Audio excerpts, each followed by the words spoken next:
Well, a few of them have snuck out. Right. They're not coming back then? Well, one's just gone out. He's having a one-on-one, but yeah, so it's us. Right. And the one's just left.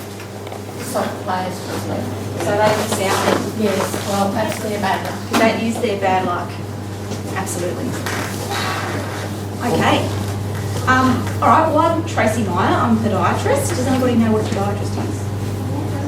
Is it like a good stuff? Yes, you can read. This is excellent.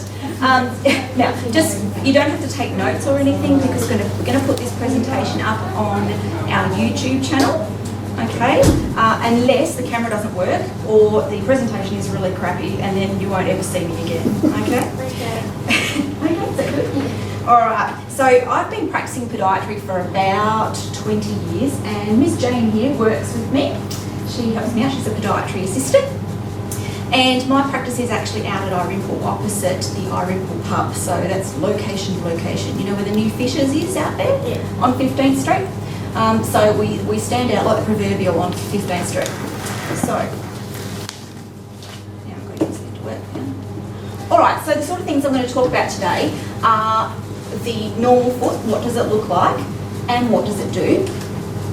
And then we'll go on to what can go wrong. So skin and nail problems, sporting injuries, what you can do to take care of your own feet, and exactly what is a podiatrist. So we know it's got something to do with feet, but what sort of things do we treat? Okay. Oh, that's not good. Don't read it. Gone too far. Okay, you're too far. I was ahead of myself. Okay, so the bones in the feet account for about a quarter of the bones in the whole body. So you can imagine, and you can see on this little model here, in each foot there's like 26 bones, so 52 bones in 2 feet, and we've got 208 bones in our whole body on average, right? So you can see there's lots of room for things to go wrong in the feet, especially when you get into older people where they can get arthritis. There's lots of little joints in there. It's a bit like your wrist joint, so you can get all those little movements and everything. Okay, now what does a normal foot look like? We don't really talk about normal because what is normal for one person may not be normal for another. And what someone who doesn't play sport can get away with may be different to what someone who does play sport can get away with. So now, has anybody seen this? This is what they used to do in China. What are you coming on? What they used to do in China is they used to bind, and this was the girls. So the boys, you're safe, right? The girls, when they wanted to be beautiful and raise in status and marry a really rich, excellent husband, this is what they do. Looks pretty gross, doesn't it? But that's normal for them. I'm glad it's not normal for us. Okay? Because they couldn't walk very much, could they? Very painful. I mean, that's from the underside. Okay, so you can see there's lots of different feet, lots of different shapes and sizes. You can get feet that are quite flat, and there's a little model of a sort of a flattish type arch. You can pass that around if you like. And you can get feet that have got high arches. So you've got, you know, sort of one end of the spectrum, the other. I don't know where the normal foot is. I think somebody stole it. So have a look at that one. So you can see it's really all about function, because you may have quite a flat foot, but it may be functioning quite adequately. So it's not about how it looks, it's about how it's working. Okay, so what does your foot do? Now, if you were really quick before and you read ahead, well, you'd know this better than me. So basically, if I stood here and I didn't have any feet, what would happen to me? Miss Jane? I'd fall over. So one of the main things that we need it for is balance and posture. The other thing we need it for is movement, so sort of transferring the movement or transferring our weight, and obviously walking and running. So if we couldn't walk and run, basically, what sports do you guys play? Soccer. Your soccer? Golf. Golf? Baseball. So I've got a good range here. Without feet, how do you reckon you go in your particular sport? Not very good. Pretty shocking. Not too bad. Yeah. Not too bad. Set yourself in the ground. Okay. You have to use your golf club. So obviously, I found that cute photo. All the photos have been stolen, so please don't ask where I got them from. Okay, so skin and nail problems. Now I've brought this little guy up here just to give you a bit of warning. Okay, so when you see this little guy, this is why you have to keep a look on this presentation. there's going to be a really gross photo coming up. So if you can't stand gross photos, and that's what podiatry is all about, let's be honest, then look away. Okay, the next slide after you see this guy, gross photo. If you love gross things, then keep watching. Okay, so just remember that guy. He'll be smaller, and he'll flash like that. Okay, what's this? No, that's not fair. Yeah, Fun. but it's not really athlete's foot or tinea, is it? Mushrooms. It's a bit of a mock-up. Someone stuffed some mushrooms in between their toes, right? Bit of a funny photo. So, oh, anybody see anything on the side? Be careful. Get ready to look away. Gross warning. Okay. So, tinea is a fungus, but not this kind of fungus, right? It likes dark, warm, moist environments. And where would that be, do you think? In between the toes. In our shoes. Great. You know, dark, moist, warm, lovely. And in between our toes particularly, yeah? So let's have a look at this next slide. Oh, no, it's still flashing. This is what it can look like. So you can see that you can get the in between the toes, and that's what most people think of when they think of tinea.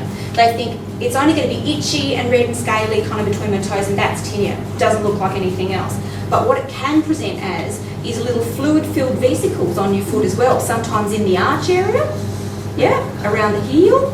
So sometimes we might have tinea and we don't really realise it. Okay, it's not just this red area in between the toes. Now this one's a little bit grosser than these two, so be ready. Nobody's looking away. You guys are tough. Intriguing. Yeah, absolutely. This is someone who's got tinea in their toenails. Now this is what happens if this stays around for ages and ages and ages, it eventually gets into the toenails. And the problem is when you get into toenails, it's really, really hard to get rid of. And it's a potential source of infection. So once you get rid of that, back it goes and it gets back in and reinfects you again, okay? So when you've got it like this, it's best to treat it and get rid of it before you get to this sort of stage. Okay, so now if we want to see if that's fungal, because there are some skin conditions and things like trauma that can give that same look to a nail. We take a little sample, take a clipping, and we send it off to the lab, and it takes about 4 to 6 weeks to get a result. Because what they do is they actually get a little agar plate and they grow the actual fungus in the plate. And when it grows, they can tell what species it is. Okay, rotate. Okay. Rightio, what else can go wrong? Anybody had a wart on their foot? Yeah? You guys, right. Same family? No? Friends? Stay over at other places? Use the same shower? No? Not at the same time. Okay, so plantar warts, they can be called verruca, papilloma, just plain old warts. It's the same virus. It's called by virus. And it's the same virus as if you had them on your elbow or on your fingers or anywhere else. It's called the human papilloma virus. And there's a few common species, but it can present in a singular wart anywhere, on the toe, under the foot, on top of the foot. So even though we kind of call them plantar warts, which means bottom, plantar, surface, you can get them anywhere, okay? You can get some of them that come out in a kind of a mosaic or a larger area. I remember seeing a guy once when I was working in Adelaide, and he had about 3/4 of his foot covered in a mosaic wart. Now that makes it pretty painful to get around, because what these guys are is a virus that gets into the skin, and you might just have a little crack in the skin, not a cut or anything, but a little crack. It gets in and causes a deeper layer of the skin to come to the surface, okay? And as it does that, that's why they kind of look like little cauliflowers, because that deeper layer is a bit of a different shape to the top layer of skin. This top layers of skin are very flat, deep down they're a different shape. Brings it up to the surface, and it often will bring the blood vessels as well, and they break and you get little brown spots. So if you've got something that looks like this with a few little brown spots in it, be a bit suspect. It also drags the nerve endings as well, so it can be really, really painful, especially when you're walking on it. So if you've got pain when you're walking, it's going to be pretty hard to play your sport. Uh-oh, this guy's on the slide again. You ready? This one's not too bad. Here we go, there's one on top of a toe. You think you'd get a wart on top of the toe, eh? One under a heel. That's a nice big one. That was a kid that I saw. That one, I didn't steal those photos. And this one is someone who's got them all everywhere. Okay, and they can be worse than that. All right. So, another thing that can go wrong with. Was there any questions about warts or anything? Yeah. So let's say there was one on your foot and you touched it. Could you possibly get it on your You can, you can transfer it, absolutely. Because if there's watery tissue there, especially if you make it bleed, and that's why it's not a good idea to try and, especially ones under the foot, try and treat them yourself, because if it bleeds, it can spread. And that's the problem. Often we'll just watch the wart. If it's not painful and it's not worrying you, often we'll just monitor it. But if it's painful, it's spreading, it's transferring to other members of the family, that kind of thing, then we'll actually treat it. Okay, and there's various different treatments that we use to treat it. We can use a chemical cautery like a salicylic acid paste, or we can use what we call a cryopen, where we actually freeze the wart. Okay. Has anyone seen this? I don't know whether you guys can read that from there. Do you want to read it out for me? Can you read it out? Okay. You've got better eyes than me. Ingrown toenails. Which way do I go again? This way. In here. In here. Are you for real? This doesn't make sense. Are you sure this is the right way? So this guy's a bit of a deal, isn't he? He's pushing into the edge of the nail, not growing straight ahead. Now there's lots of different causes for ingrown toenails. Sometimes it can be because you haven't cut your toenails properly. You might have injured your toe and it might have split back and there's a little spiky bit at the side, and as that grows forward it kind of digs into the edge of the toenail.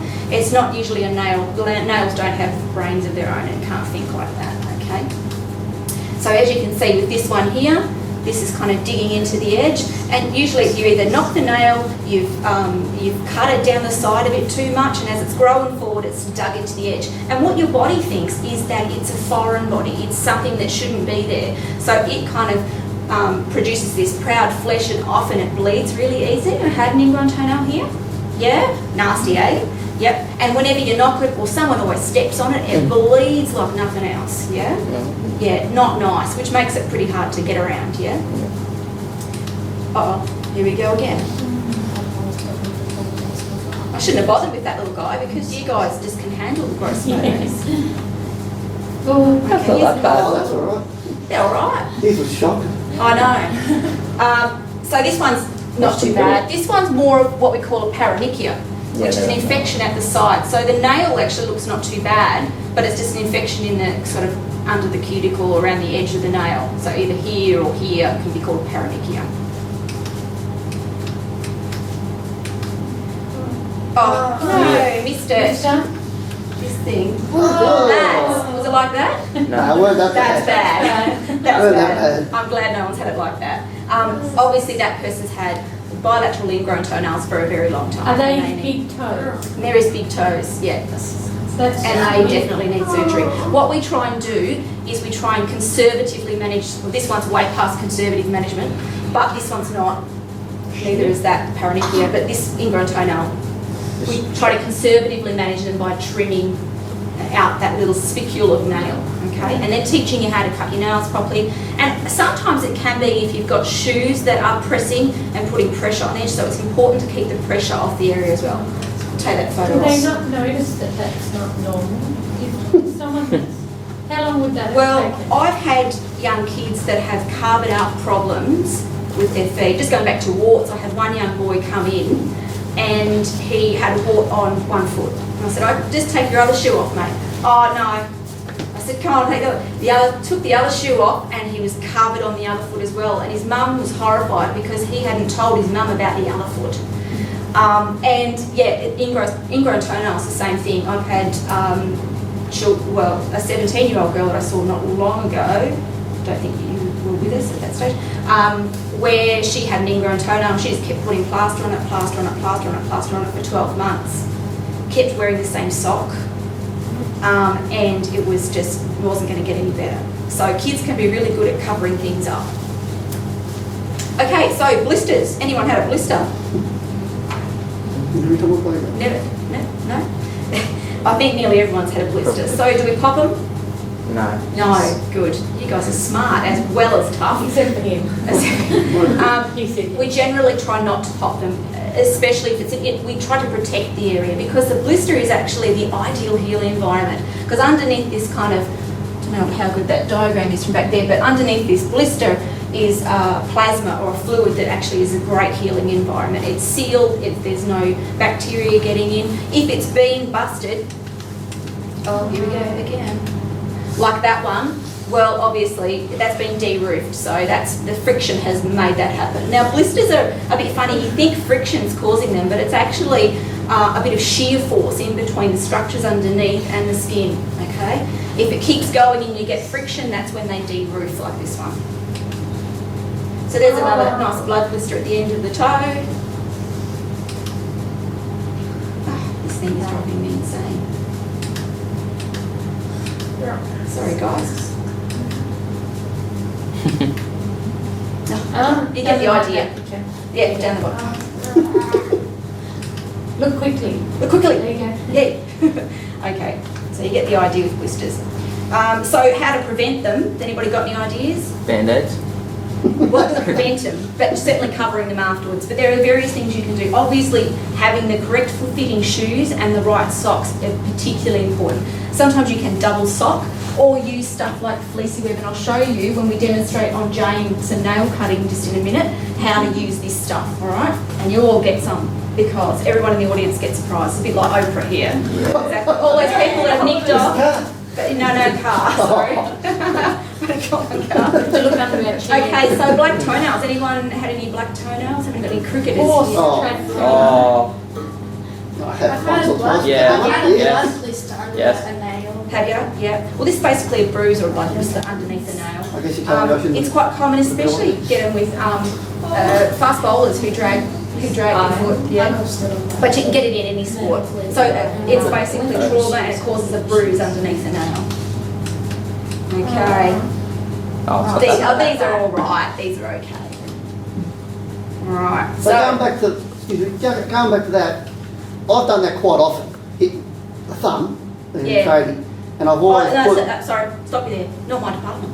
Oh, My kids told me once, they came to me with something on their hand, and I said, Carol, come and fix this up, yeah. And they said, Mum, you can't do that. You're not a hand Oh, no, doctor. yeah. You're a foot doctor. And I said, I'm your mother. You get over here. all right. So I've put a drill bit up there or a pin up there to relieve the pressure. Drill bit. Yeah, only tiny drill bit, Oh, tiny. real tiny one, just to relieve it and push and got Yeah. like to make it feel better. Yeah. Would I be better off doing that or leaving it black? If you came in and saw a professional for it, I mean, I'm talking about toenails here, not Yeah, toenails, yeah. but it depends on how much pain you're in. If you're in pain, then we would release that. But you want to Yeah. be really careful because obviously the drill bit's not going to be sterile No, that's implement. right.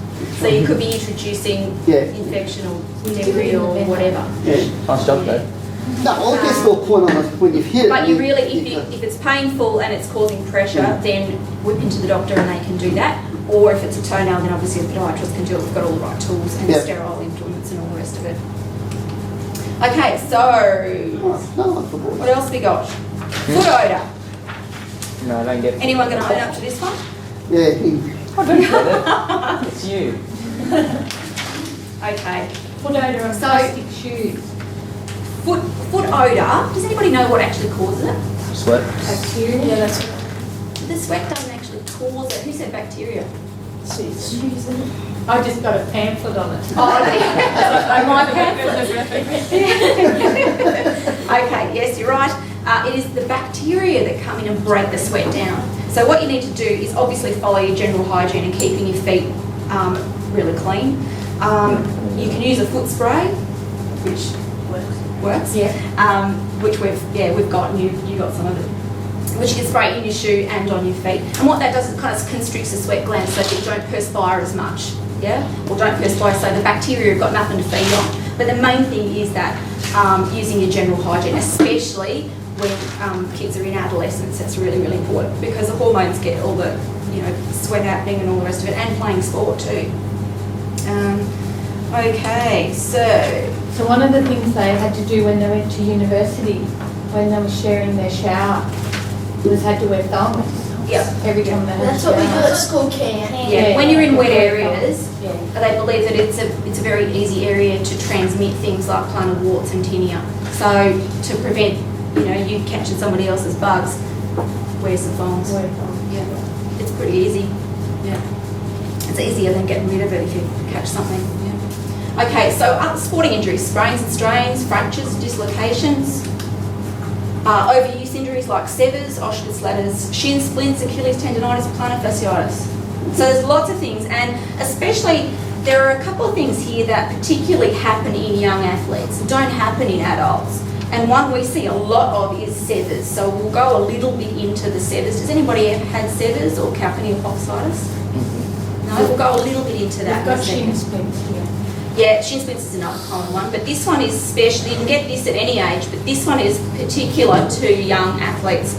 And generally boys around sort of 10 to 13 is a really, really common age. Okay. So, Sever's disease. There's a growth plate at the back of the heel, and when you're sort of aged 10 to 13, that still hasn't fused because you're still growing. Right? By about 15, it's fused and you're not going to get severs. It's going to be some other problem. But what happens is you get tension from the Achilles pulling on this growth plate, and you get an inflammation around here, okay? Now there's a few different simple things that we do to treat this, because it is something that is going to get better, but you don't really want to wait between 13 and 15 before you're not limping around or hobbling around and not being able to play sport. So often what we'll do is we'll get the person to ice, so or we use the kind of flexible ice packs. Yeah? You've used the flexible ice packs before? Yeah. We've got another one that we're going to be getting in. That's a flexible ice pack that you can actually strap onto the heel, or you could potentially use it for a tennis elbow or whatever. So flexible ice packs. Also, another thing we tend to use is just a simple heel raise. Sometimes if the person has major biomechanical issues, we might do an orthotic, but I like to start off with something really simple. The least expensive, least amount of intervention, so it's cheaper for the person but also easier to get used to. So just a simple heel raise takes the stretch off that Achilles and lets that inflammation calm down. Then we start to get the person to do some stretches, some calf stretching. I'm sure you've all done some calf stretching before, haven't you? Yes. Good eye. Excellent. So I don't need to show you how to do that. Yeah? So ice, stretching, and insoles sometimes. So what sort of things can you do? I won't go into all those other things like shin splints and all that, otherwise I'll be here all day and you'll be bored out of your brains. So what sort of things can you do to look after your own feet? Well, obviously the general hygiene thing is really, really important. So like we were talking about before, wearing the thongs in the shower and all that sort of stuff. But actually washing your feet and drying your feet, and drying especially between your toes. Why would that be so?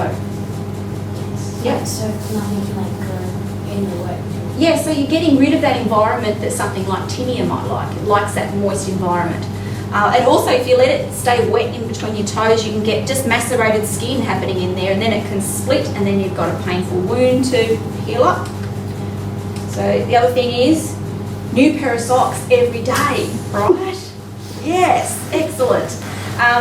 Don't reuse the same socks. Like get mum or dad to buy you some extra socks and wear a new pair every day, because that's an ideal breeding ground for bugs in the socks, and you're putting them straight back on your feet. So how do you think your feet are going to smell if your socks smell gross? And the extension to that is when you take your socks off, you put them in the dirty clothes Yes, basket. not on the floor, Not straight on in the the floor. laundry basket. Because Do it then in you the go, basket. oh, did I have them on yesterday, or have they been washed? That's Oh, right. That's coming from your mum, there.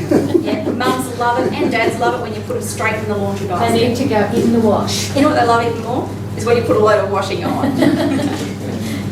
And then hang it out and bring it back in.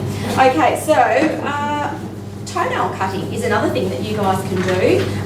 So there's various ways you can incorrectly cut your toenails. Obviously cutting right down the side, not a good idea, because if you cut right down the side, you can't really see what you're doing. You leave a little spiky bit, and as that grows forward, what do you get?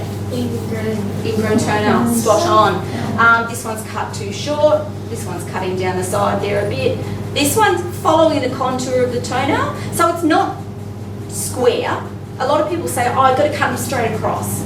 But you've really got to follow the toe and just round them slightly, okay? Because if you cut them straight across and you've got a big square nail like this, right, it's going to dig into the next toe or dig into the edge of the toenail, edge of the toe or whatever. Does that make sense? Yeah? Okay.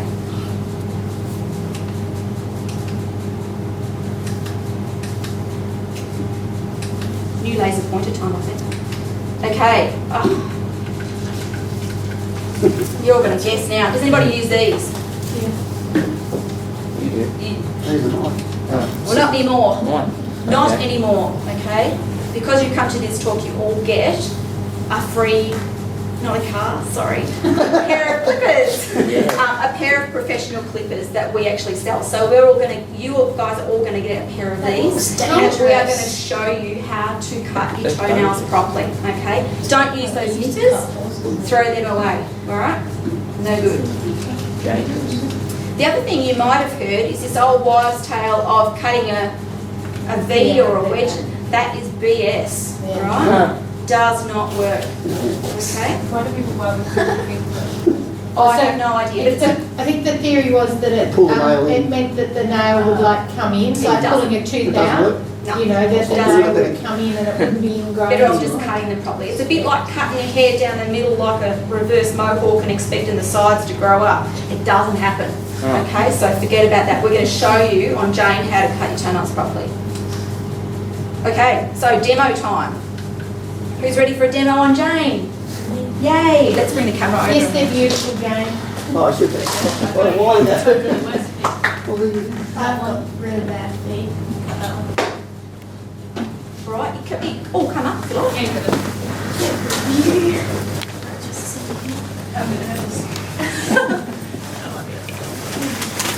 There won't be much blood.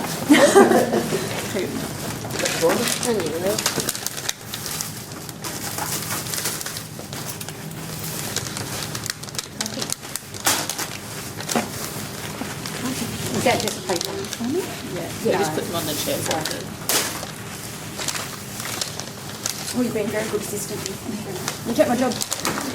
Sorry, watch out, Jane. You might be inspiring some podiatrists. That's right. Great occupation. Yeah, no, I wouldn't be able to do that. I actually, when I was at university, Yeah. when I was I at watched university, it. I was studying with a guy called Sean Wellman. And you guys are probably a bit too young to know him, but he used to, at that time, play for the Crows. I was going to say, I didn't know that. You know that name? Yeah, and then he went on to play for Essendon. He's retired now, but he was actually, playing elite football and studying podiatry at the same time. So when he finished, he had that career to fall back on. So that now he's in his 30s and he's retired. He's got something to do, which makes some money and So is he actually into it, you know? Is he actually doing it? doing podiatry. He is? Yeah, as far as I know. Yeah, absolutely. This is what I do. Okay. So what I'm doing here is just using a little bit of an alcohol swab to wipe that down, but you don't really need to. Andy, can I get you to grab Grab that my jam. nail file out for me? Just when we get out. She was No, saying now she was I'm having- fine. she was saying she was having trouble with them the other day. Oh, she kept, well, she can't, they're too tough for her to cut. Oh, Okay, so you're all going to get a pair of these clippers. Wise. They do look a bit light, but if you really thick. can you grab that other packet in there, please, Andy? What's in? So this is the smaller clipper. The clipper that I generally use is one like this. So it looks really big, but sometimes we get people in at the clinic who've got nails like an inch Really thick. thick, yeah. Yeah, so we have to burr them down and we have to trim them with a double action clipper. But Jane's are quite good. So, okay, so what we need to do is make sure. Bit of fluff there. You didn't clean your toes very well, did you? Is make sure that you can see the edge of the nail. Trimming The them, putting top your edge. finger. The side edge. Oh, okay. Yeah, obviously see the top as well. So you can cut several. Right. The back end. There's not much there, Jane. There's a little bit on my big one. All right. So Save that bit for you. yeah, good. So you can see So- cutting there. So older people's toenails do get quite thick. Is that a process of getting older, or is It that? can be due to trauma. I've seen quite young children where this toenail, the fifth toenail, is quite thick because they've had shoes that have been too tight and they've traumatised that toe, and the ongoing trauma has caused it to become a thicker nail. Right. Yeah. So there we go. We've done that. Now, sometimes we use this little tool which is called a blacks file, and we use that just to round off the edges. Okay? It's a one-way file. Tuck it in there and just round it like that. To prevent the ingrown. Yeah. I only really use that for, you know, for people who are prone to that kind of thing. But Jane probably doesn't even need to use that. And then using one, and you get some of these as well in your little packet of goodies. When you're doing your toenails, so I'm doing Jane's, I'm going to file this towards myself, not back. Otherwise you're going to damage the nail bed. Okay, so I'm pulling towards myself. But if Jane was doing it, she would do it. Jane was doing it, fine. she'd be pushing away from herself. Yep. So you're just not coming back against the nail bed.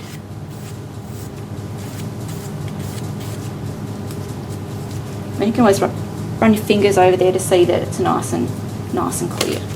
So you don't rip holes in your sheets. Then you get a nice massage. And then Jane gives you a lovely massage, that's right. Okay, so what else can we show you here? What if like my callus was really sore? If your callus was really sore, what I would use is either this file, leave your foot up there, this file, or again in your little bag of goodies, you're actually getting a, what we call a foot file. Yep, so you're getting one of these, so you can use that. And it's better if your feet are, like if you soak them or you're in the bath or whatever, and you can give that a little file, obviously without the plastic over it, a little file on the rough edges. Okay.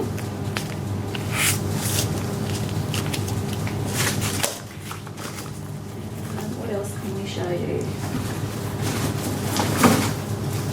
Oh, this is that foot spray that I was telling you about. Yep. I've tried mine yet, Jane. I find I get really sweaty feet when I wear cheap plastic Kmart shoes. If the shoes are lined in a man-made material, then they're not going to kind of wick that moisture away, and they're going to sweat and keep the sweat in close to the skin, and it's a problem. Shoes. Another thing that you can do, if you've got areas that are causing pressure, is you can use various different... Oh, we're going to pluck some of this on, that's right. It does smell quite nice. It doesn't smell like toilet cleaner like some of them. Another thing you can do is if you've got a toe that is getting a bit, you know, traumatised or whatever, you can use this kind of thing. So like a little silicone, So would to that protect stop him. if you had a blister or something, would you? Well, you could, but the best thing with blisters is to prevent them. Yep. Yep. So have your feet, you know where you are most likely going to get a. You can keep that one now. Yeah. The other thing you can do is you can use this kind of thing underneath to give some cushioning. It looks funny. And if you've got a bit of a bunion that you want to shield, you can use this kind of thing. So it gives you that sort of jelly. So again, if you thought you were getting a blister, you could put You that could use over that. Oh. Yep, yep. The other thing I like to use is this. This is called fleecy web. And because there's only a few of you, I'll actually give you a little sheet of it so you can use it. Thanks, Andy. You don't get the scissors, they're my scissors. Okay. But this stuff is really good because it's a self-adhesive. So you can kind of cut whatever shape you want round the edges. Try not to stab Jane in the foot with the scissors. So if you're wearing a pair of shoes, you know you're going to get a blister on. But you always get a blister on. You just put that on prevent it first. Yep. So you can either stick this stuff to your foot or you can put it in the shoe. Oh, okay. Yep. So you could potentially put this in the back of your shoe. Yep. To pad in around there. So or on the top you've got or whatever. your socks on and then you put that in the shoe. Yeah, you could. Or Put it before on you put your socks on, yeah. you could use this, peel it back off, and you could pop it, you know. That's a real trouble area around there. Yeah. So a lot of people use that sort of thing. I know a lot of tennis players get, you know, just because you're playing for so long and you're sweating. It's the repetitive thing and the sweating and yeah, and because obviously the socks are really important. You need to have ones that are going to wick that moisture away. You can use this kind of thing, these little I've seen one corn of those pads. before. Yep. So if you've got toes that are rubbing up against each other and you're getting a bit of a corn in between there or whatever, you can use this kind of thing. And you can use tape to tape that on. Yep. Just take the pressure off. Yeah, just take the pressure off. Okay. You'd be like Beth with all her bandaging. Yeah. One other thing you can do is you can use another product. It's called adhesive felt, and you can cut whatever shape you like. So, for example, if you've got anybody got a bit of a pump bump or a calcaneal exostosis, a bit of a lump around the back of the heel, it's quite common. I saw that. I saw it at the Yeah. picture. So what you can do with those kind of things, it's quite common, is that you can cut padding.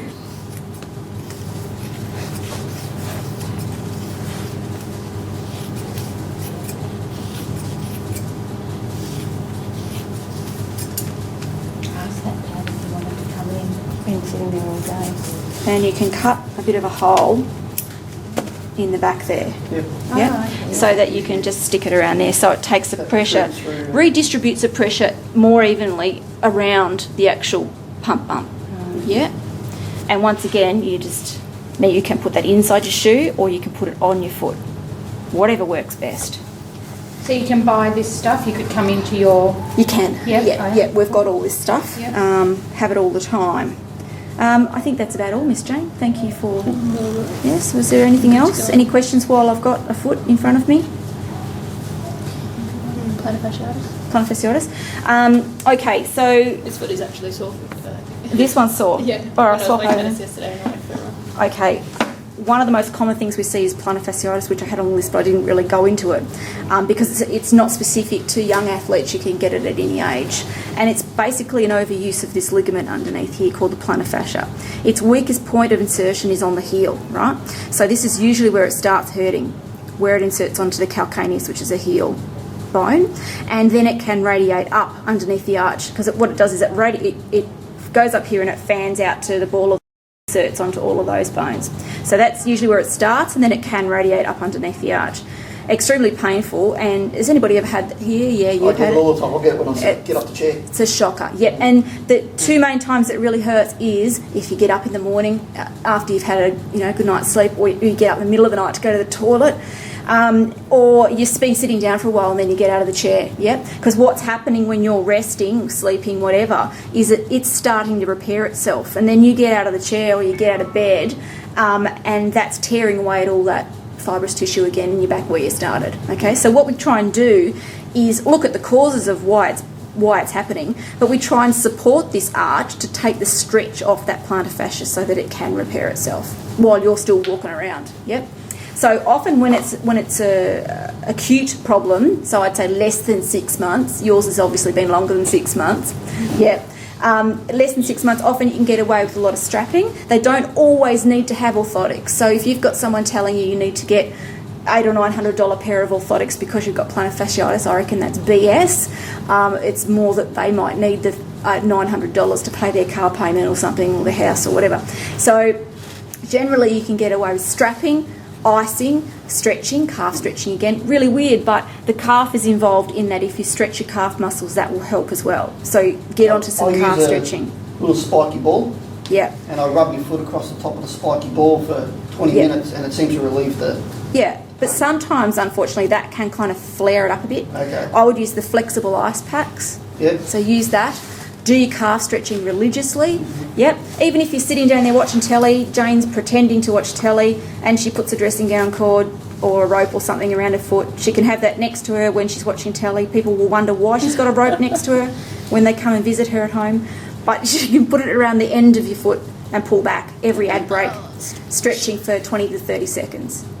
Okay. And that's stretching. Stretching the calf muscle, Yeah. but weirdly enough, it actually helps with that. Yeah. And strapping. Now, I've got some strapping here somewhere. Is it up there? Oh, can you learn something? I have. Oh, well, I've got you I here. have. Well, Because I get a lot after... I can play golf all day. I'll play the 18 holes. Then I'll come back, I'll sit down, and I only got to sit down for 5 minutes, and then I'll get up and try to walk. I'll be hobbling first. Yeah. I'll hobble getting off the chair here to get out. Yeah, it's a shocker. Absolute shocker. Very debilitating. Well, I've got you here. What would we use a toothbrush for? Tickle. In between the toes. Well, you could, yeah. I don't know. I generally like to use it if you're cleaning around. Now, don't get this mixed up with the one you're using on your teeth, all right? Or anybody else's, that is. Is to cleaning around the edges of the nail. So if you get a bit of muck and fluff and, you know, whatever in there. Yeah, it's a bit like cleaning around the taps. I'm sure all you kids have done that for mum, haven't you? Yeah, sure. But you can use that to clean around the edges of the nails and clean out any muck, because sometimes it can get quite tight down there, a bit of dead skin cells and a bit of sock fluff and dirt and whatever else. You can use that there. But yeah, like I said, use a different colour. All right. I don't know if it's an old wives' tale. My old man always told me to pull back to the back of the nail. Oh, Show No. the move at the back of your nail. No, don't do that. Don't do Because that. what you're doing is, if you're pushing back, this is called, we call it, well, the cuticle or the eponychium, all right, is the scientific name for it. But if you're pushing that back, you're actually creating an avenue for infection and can cause that, like paronychia, like we saw up there. You know, that second ingrown toenail that wasn't really an ingrown toenail, the big pus ball at the side. You can end up with that back here. So don't ever push your cuticles back, all right? Okay. So I think when you go, you have your nails done. Yeah, that's why I Yeah, do not a that. good idea. They do it all the time. Yeah. I know. I just remember the old man going, This is the difference, I guess, between being a podiatrist and being a pedicurist, Yeah. in that they're not trained Yeah. in Scientific. medical. Actual things. Yeah. Okay, so what we generally do is we use an opsite, which we use just to make it stick a bit longer, nice and cold.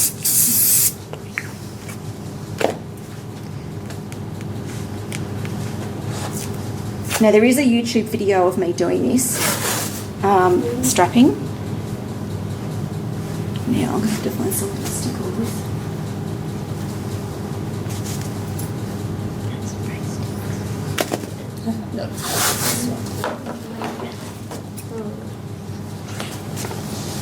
I'm dying. Actually, we should do you. Yeah. Yeah, all right, hop up. I'll get your feet ready.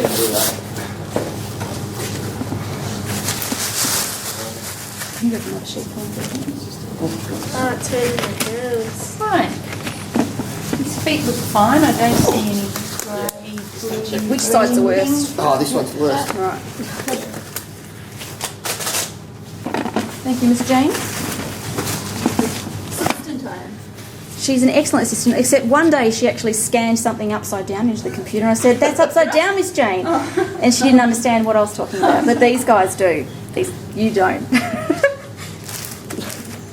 Well, I thought it was funny anyway. You've got to do it in the right voice. It's upside down, Miss Jane. It's a bit sure, but...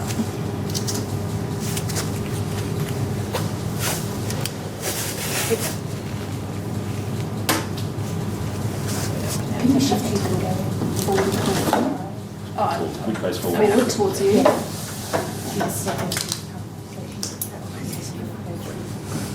That's just weird.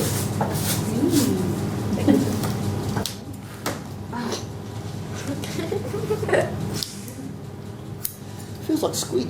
It's like, yeah. Yeah, it feels like squid, fresh squid. Don't eat it. Might be a little rubbery. Like squid. Sounds good, is yeah. You get some squid now and again. It's quite sort of grippy too, isn't it? It sticks on there. Yeah, it's not coming off, is it?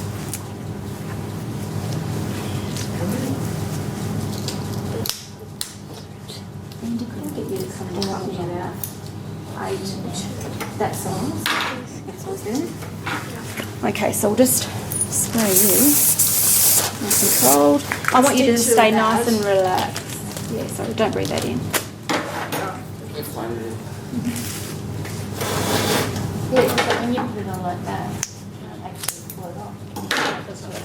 So would I be better off doing this Saturday before I play? Stick it on the Uh, Yes. Yeah, absolutely. You can leave this on for a week. Oh, okay. Yeah. And so nice and relaxed, all floppy. That's good. I know properly. Good. Yeah, that's it. your visualisation techniques? You're on I was about... nearly falling asleep. Yeah, that's I right. was asleep. A few of them, yeah, but they Like the would little kid who was sitting here, he fell asleep. His hand went down. So that was obviously Hello. good relaxation. Hello. Your dad's getting their phone surgery. Yeah, he's getting it.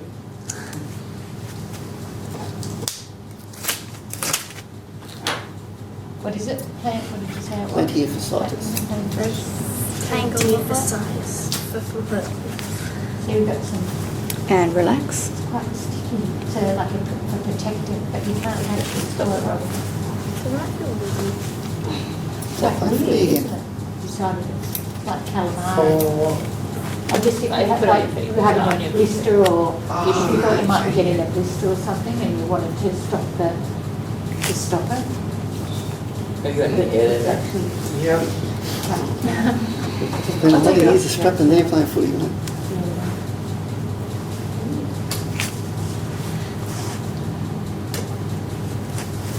And relax.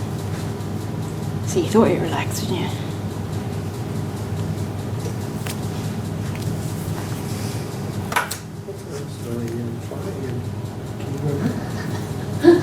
about an hour after I go out, it was 6:45. Two down sides. Two underneath.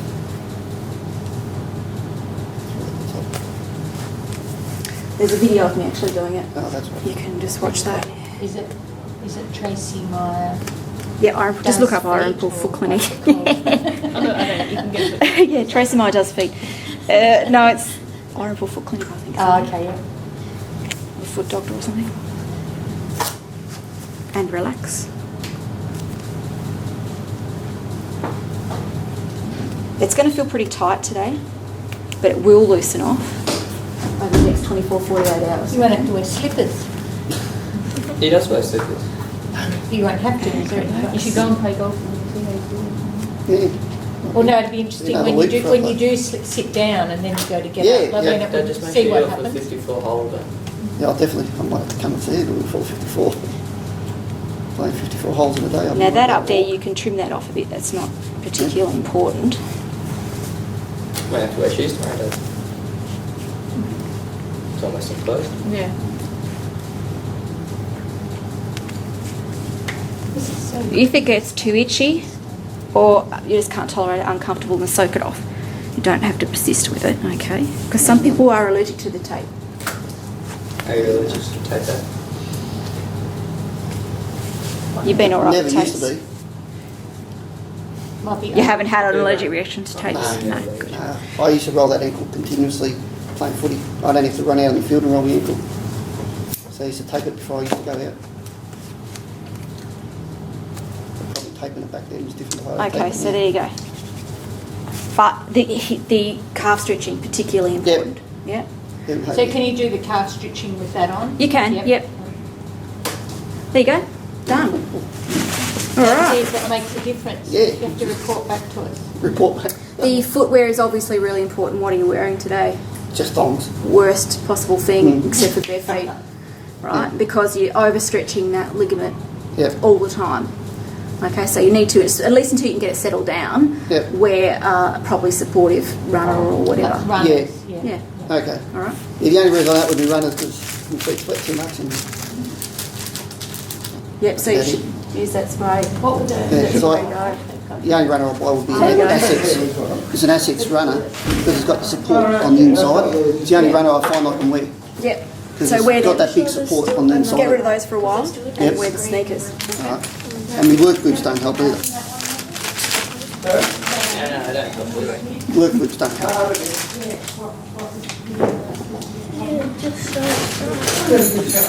Feel me hair pinching already? Yeah, you can trim that off at the top. You Yeah, don't no, need that's to fine. I'm going to go for that the whole week. But I might have to come and see you before 54 holes. We play 54 holes at the end of November to raise money for November. Oh, okay. One more thing, and then there's a little quiz, and then we're done. It's easy. Even Andy can do it. Where's my little clicker? The jigger thing. Yeah, Yeah, it doesn't really work anyway. Okay. So all happy about cutting toenails? Yep. Yep. Okay. I thought about doing this myself, but then I found this fantastic little slide on the internet, and it talks about the sort of things which I'm sure you've heard a lot about today, about your training and all this sort of stuff.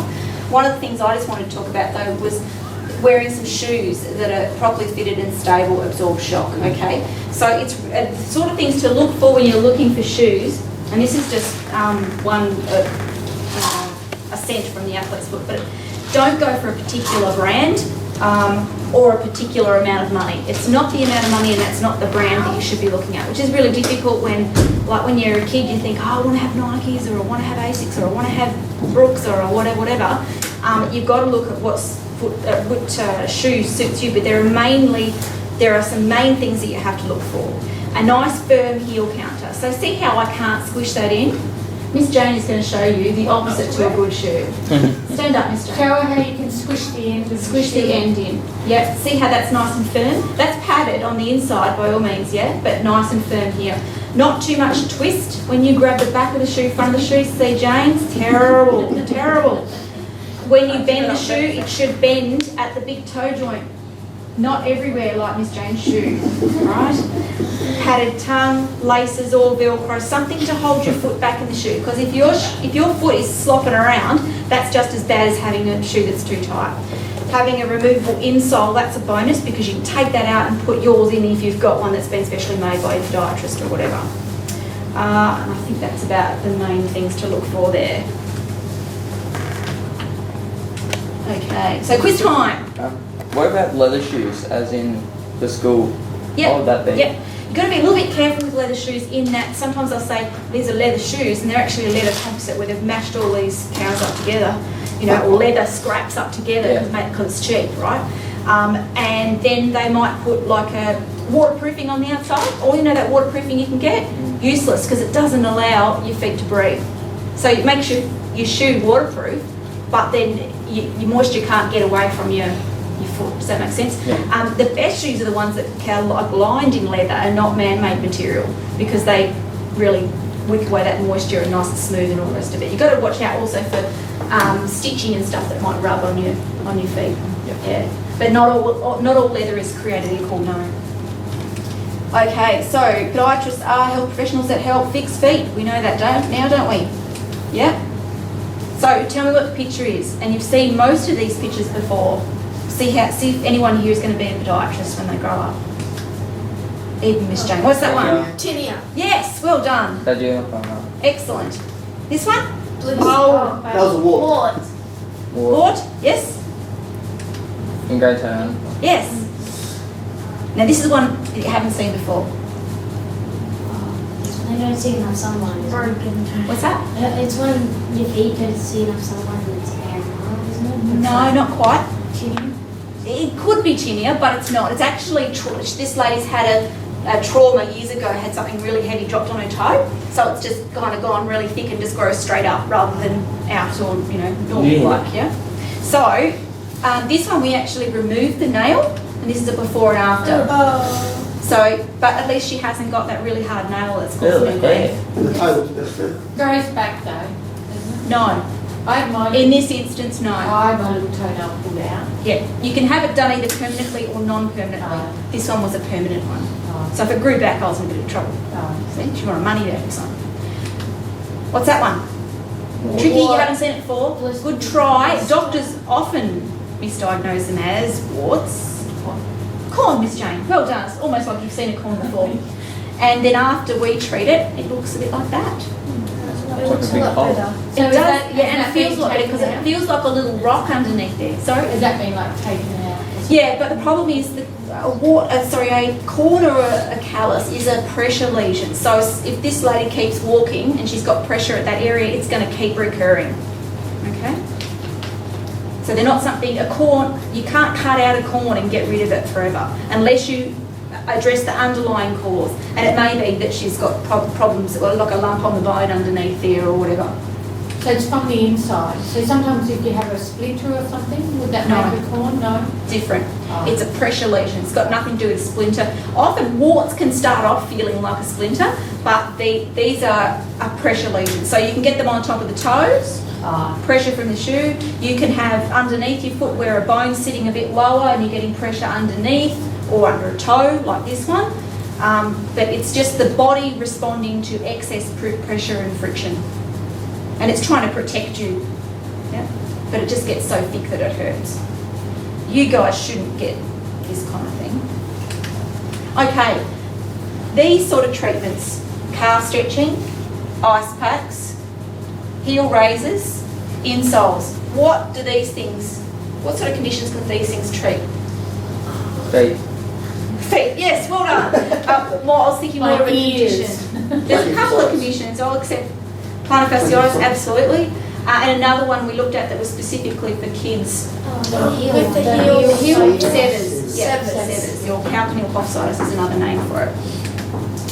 Okay, so we know with the take-home message is feet are awesome. We know that. You all want to be podiatrists. We need our feet. We need to look after our feet, and a podiatrist is someone who fixes feet. Okay. Any questions? What's the blue one? Here's a good one. No more gross slides. You've got through it. You did But really why's well. the foot running away if he's a good one? Well, I don't know. They're playing Tiggy. Yeah, that's it. They're friends. Any questions? That's not very good friends. No? Pretty straightforward? Well, thank you very much for listening to me. So if anyone wants to hang around, we're going to have a look at people's feet if they want them. Yeah? Yeah, oh yes. I want to say it like. Oh, okay. All right. I don't want to say that.